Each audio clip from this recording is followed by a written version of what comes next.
പ്രിയ ദൈവജനമേ, വിശുദ്ധ മർക്കോസിൻ്റെ സുവിശേഷം 1-ാം അധ്യായം 14 മുതൽ 20 വരെയുള്ള വചനഭാഗമാണ് ഇന്നത്തെ നമ്മുടെ ചിന്താവിഷയം. യോഹന്നാൻ തടവിലായതിനു ശേഷം ഗലീലിയയിൽ ദൈവരാജ്യം പ്രസംഗിച്ചുകൊണ്ട് യേശു തൻ്റെ പരസ്യജീവിതം ആരംഭിക്കുന്നത് നാം ഇവിടെ കാണുന്നു. കാലം പൂർത്തിയായി, ദൈവരാജ്യം സമീപിച്ചിരിക്കുന്നു, അനുദപിച്ച് സുവിശേഷത്തിൽ വിശ്വസിക്കുവീൻ എന്ന കർത്താവിൻ്റെ ആഹ്വാനം കേവലം ഒരു സന്ദേശമല്ല, മറിച്ച് മാനവകുലത്തിനായുള്ള അടിയന്തിരമായ ഒരു ഉണർത്തലാണ്. പഴയ ജീവിതശൈലികൾ ഉപേക്ഷിച്ച് ദൈവത്തിൻ്റെ ഭരണത്തിന് കീഴിലേക്ക് വരാനുള്ള ക്ഷണവും.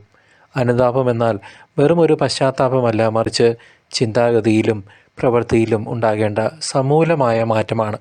കടൽ തീരത്ത് വല വീശിക്കൊണ്ടിരുന്ന ശിമയോനെയും അന്ത്രയോസിനെയും അവിടുന്ന് തൻ്റെ ദൗത്യത്തിലേക്ക് വിളിക്കുന്നു. ഈ വിളി കേവലം ഒരു തൊഴിൽ മാറ്റമല്ല, മറിച്ച് ക്രിസ്തുവിനോടുള്ള ആഴമായ സ്നേഹബന്ധത്തിലേക്കുള്ള പ്രവേശനമാണ്.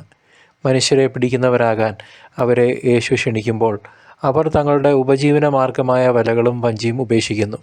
ദൈവവിളിക്ക് മുൻപിൽ വൈമുഖ്യം കാണിക്കാതെ ഉടനടി പ്രതികരിക്കുന്ന ആ ആവേശം നമ്മുടെ ജീവിതത്തിലും മാതൃകയാക്കേണ്ടതുണ്ട്. സബദിയുടെ പുത്രന്മാരായ യാക്കോബും യോഹന്നാനും തങ്ങളുടെ പിതാവിനെയും കൂലിക്കാരെയും ഉപേക്ഷിച്ചാണ് യേശുവിനെ അനുഗമിച്ചത്. ഈ പരിത്യാഗം സുവിശേഷത്തിനു വേണ്ടി എന്തും നൽകാൻ തയ്യാറുള്ള ഒരു ഹൃദയത്തെ സൂചിപ്പിക്കുന്നു.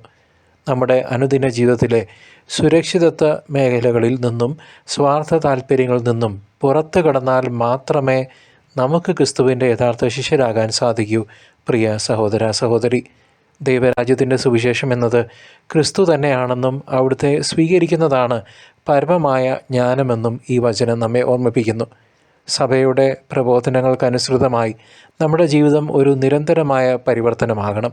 പാപത്തിൻ്റെ വഴികളിൽ നിന്ന് പിന്തിരിഞ്ഞ് പ്രകാശത്തിൻ്റെ പാതയിലേക്ക് നീങ്ങാൻ ഈ ചിന്തകൾ നമ്മെ സഹായിക്കട്ടെ. കുടുംബങ്ങളിലും കർമ്മ മേഖലകളിലും ക്രിസ്തുവിൻ്റെ സാക്ഷികളാകാൻ നാം ഓരോരുത്തരും വിളിക്കപ്പെട്ടിരിക്കുന്നു. അവിടുത്തെ വിളി കേൾക്കുമ്പോൾ ഹൃദയം കഠിനമാക്കാതെ പൂർണ്ണ മനസ്സോടെ അവിടുത്തെ നമുക്ക് അനുഗമിക്കാം. ലൗകികമായ വലകൾ പൊട്ടിച്ചെറിഞ്ഞ് നിത്യതയുടെ തീരത്തേക്ക് ലക്ഷ്യം വെച്ച് നമുക്ക് യാത്ര തുടരാം.